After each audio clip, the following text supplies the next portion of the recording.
All right, here we are. Riverside, Anthracite Creek. Logan down there. Missing a couple of friends here. Shout out Calvin, shout out David, shout out everyone that couldn't make it. Love you, miss you, get you next time. Check that out. Rocky Mountain Peaks. Oh, it's so pretty. There's lots of green trees around, although you can't really see them that well. And the river's big and brown. So, let's go paddle.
Minutes in and we're like quarter of the way through already.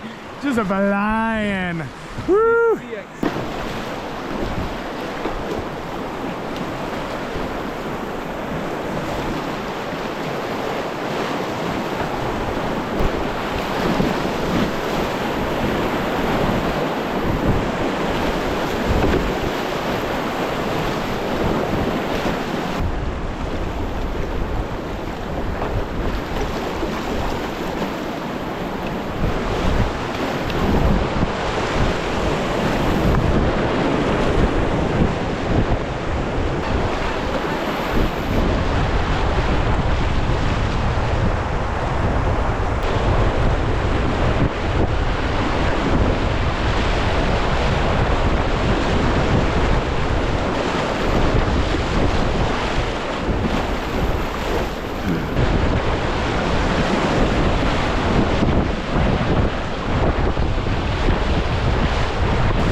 It's big and brown, but it's still surprisingly shallow. I know. I'm still surprised at how often I'm catching butt.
Yeah, that was fun.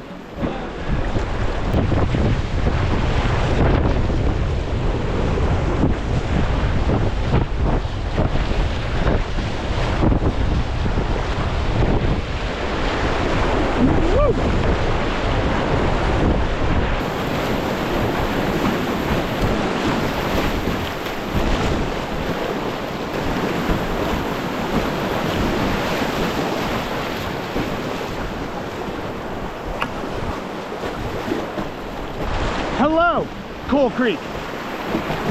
Dang, got some flow today. Veritable river now that got Coal Creek too.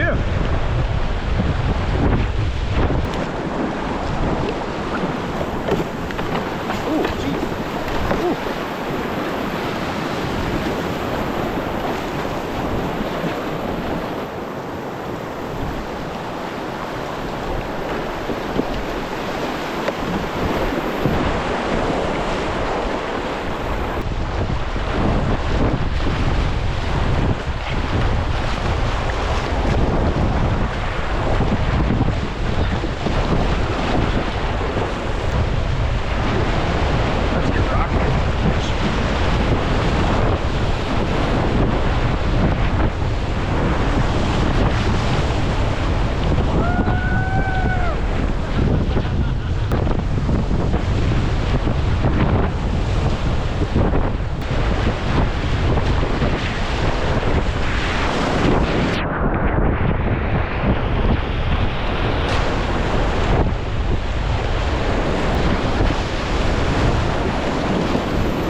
All right, thanks for watching, friends. I do appreciate you tuning in, watch another episode.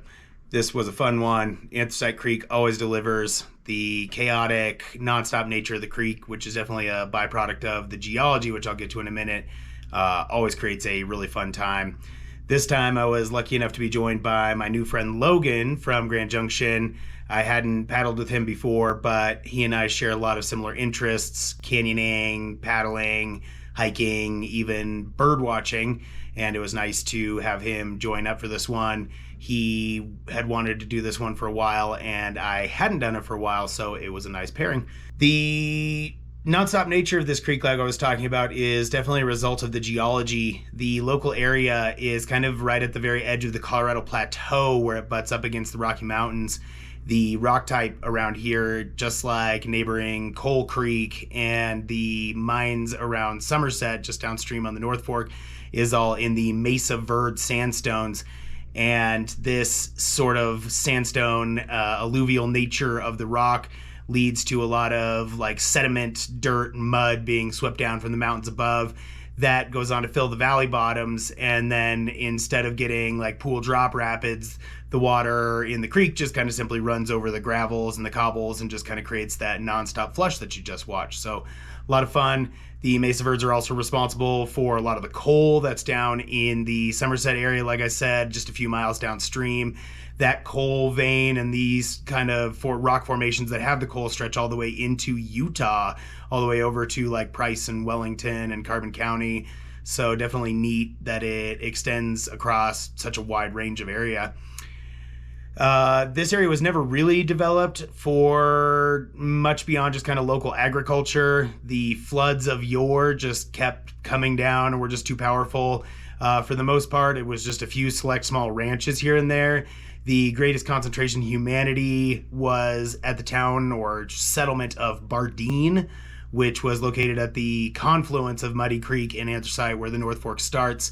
But this was never larger than just a couple of houses, few little family establishments together kind of in one area. Couple of schools here and there dotted the area, but again, not much development at all. Today, it's really mostly just a couple of small ranches, some camping, tourist infrastructure, a couple of vacation rental cabins. The biggest thing these days up there is the Bear Ranch, which is a fake ghost town created by one of the Koch brothers of the famous Koch Industries. So by and large, this area is still kind of quiet, tucked away a little corner, and it's always a good time. It's neat for me because I've been able to paddle a lot of the sections in here, including this section of Anthracite Creek, the main section of the North Fork down to Somerset, the hike-in section up to Dark Canyon a ways, as well as Coal Creek too. So at this point, I just need to go up and run Muddy Creek above Paonia Reservoir, and I'll complete the whole set. So thanks for tuning in. See you on the next one.